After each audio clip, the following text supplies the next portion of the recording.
materi berikut ini mengupas contoh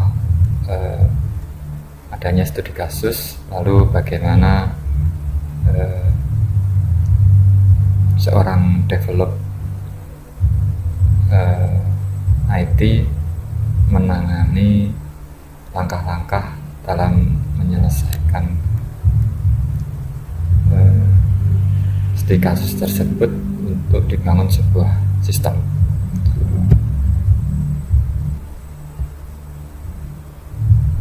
Contoh berikut yaitu studi kasus pada pembayaran retribusi pedagang kaki lima.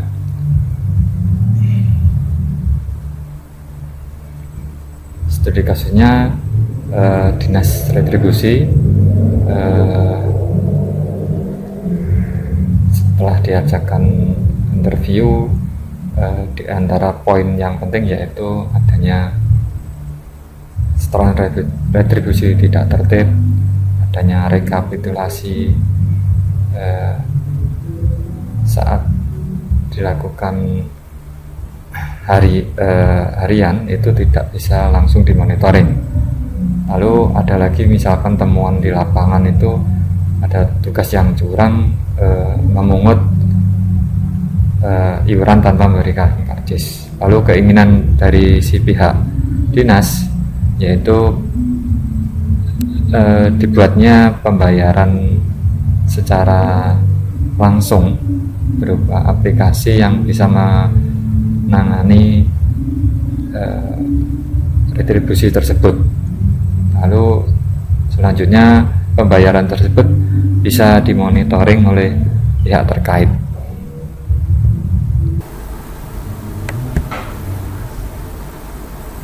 Scrum model merupakan salah satu contoh dari model SDLC. Tujuan utama dari Scrum model adalah membuat produk yang lebih bernilai dan berkualitas. Bagian dari Scrum model atau tahapannya, pertama adalah produk backlog. Produk backlog ini merupakan daftar apa yang mau dikerjakan dalam sebuah proyek.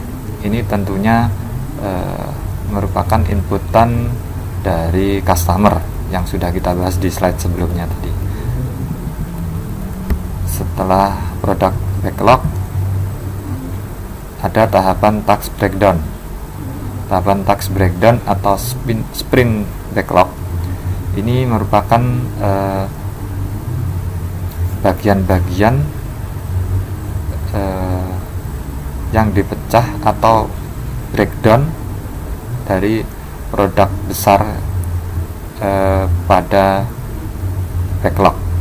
Itu diperinci nanti apa yang mau dikerjakan di breakdown dulu, jadi bagian-bagian yang lebih kecil.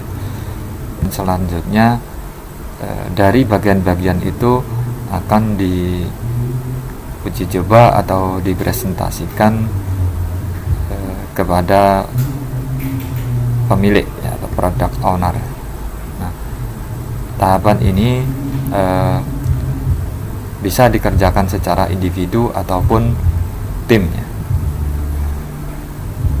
Selanjutnya kita masuk bagian contoh dari bagian produk backlog. Setelah mendapat informasi dari customer dari studi kasus tadi, produk backlognya yaitu bisa ditangkap, yaitu pedagang dapat melakukan pendaftaran, registrasi ya, ini umum, dapat notifikasi dari pihak pemungut retribusi, lalu bisa melakukan tagihan atau melakukan pembayaran, lalu bisa melihat laporannya. Itu dari sisi pedagang. Lalu dari sisi petugas retribusi itu bisa membuat tagihan kepada pedagang. Selanjutnya si pihak manajer di sini berperan untuk melihat rekapitulasi rekapan laporan. Kalau bisa digambarkan secara garis besarnya, ada akta pedagang, dia melakukan registrasi, petugas melakukan action tagihan, lalu pedagang dapat notifikasi untuk dibayar, lalu dapat laporan kalau pembayaran sudah lunas, lalu juga laporan bisa dilihat oleh manajer, tapi di sini manajer melihatnya dalam skala besar. Itu contoh dari kasus tadi. Kalau diringkas dari produk backlog seperti ini digambarkannya. Selanjutnya tahapan yang kedua yaitu sprint backlog. Nah, sprint backlog tadi di breakdown ya menjadi beberapa task atau menjadi beberapa bagian kecil yang bisa dikerjakan. Yang sprint 1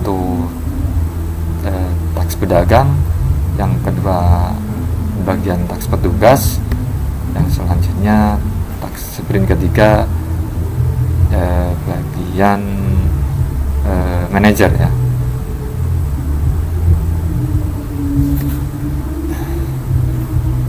Bisa juga nanti ini bisa dikerjakan individu, yaitu dikerjakan sprint by sprint, biar mempermudah dalam pengerjaan sistem. Selanjutnya ada increment. Increment ini contohnya ketika produk itu sudah jadi lalu dipresentasikan ke pemilik ya, atau pimpinan dulu, jadi nanti di review. Ini contoh tampilan login, tampilan utama itu ketika login nanti yang ini yang tampil. Misalkan contoh registrasi, kita coba registrasi.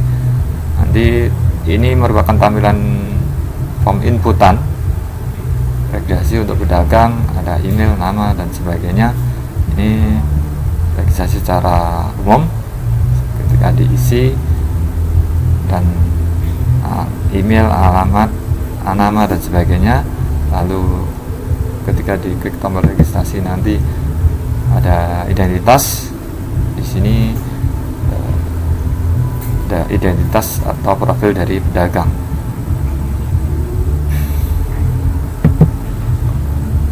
Lalu di sini ketika pedagang contoh ketika pedagang sudah terdaftar, dia memiliki barcode atau QR code. Nah, ini nanti yang akan ditunjukkan ke petugas ketika petugas retribusi datang. Di sini si pedagang menunjukkan barcode-nya untuk di-scan oleh pedagang. Nah, ketika setelah si pedagang menunjukkan barcode, ini si petugas akan melakukan scan. Ketika di-scan nanti akan muncul si pedagang tadi, contohnya si pedagang Arman, muncul informasinya ini tanggal hari ini misalkan, lalu tagihan retribusi itu berapa. Si petugas akan melakukan kiriman tagihan, membuat tagihan nih di sini. Nah, ketika membuat tagihan, si pedagang dari view pedagang akan tampil notifikasi. Nah, notifikasi ini dilakukan oleh petugas yang tadi datang. Nah, ini besarnya tagihan harian, misalkan tagihan harian misalnya ini. Nah, ketika ada notifikasi tagihan, si pedagang harus melakukan pembayaran. Nah, ini berupa pembayaran yang dilakukan harian, misalkan misalnya 2.500, ini saldonya SIP dagang di sini akan tampil ketika pedagang melakukan bayar. Nah, ini nantinya akan muncul informasi ini, notifikasi tagihan sudah 0, sudah dibayarkan. Di sini notifikasinya sudah 0 juga. Demikian. Jadi intinya pembayaran berhasil dilakukan. Selanjutnya dari pihak pedagang sudah selesai, lalu kita coba lihat tampilan dari pihak manajer. Nah, manajer ini bisa memantau atau memonitoring rekapitulasi laporan. Contoh dari mana ini laporannya? Nah, ini misalkan contoh dari laporan periode 2020, zona berapa yang ingin ditampilkan. Ini tampilannya seperti ini. Ini yang akan dipresentasikan ke pimpinan, ataupun nanti kalau sudah berhasil, sudah disetujui, dipresentasikan ke customer. Kembali ke Scrum model tadi, ketika ini sudah dipresentasikan hasil tax breakdown itu, di sini akan feedback itu bagaimana keinginan dari atau tanggapan dari customer ya. Ketika program ini sudah disetujui, berarti sudah selesai. Nah, jikalau hasil tadi belum sesuai ataupun ada tambahan lain, itu ini gambar ini merupakan bisa si customer bisa request lagi, mungkin ada tambahan-tambahan yang belum tercover di diskusi awal tadi. Demikian contoh dari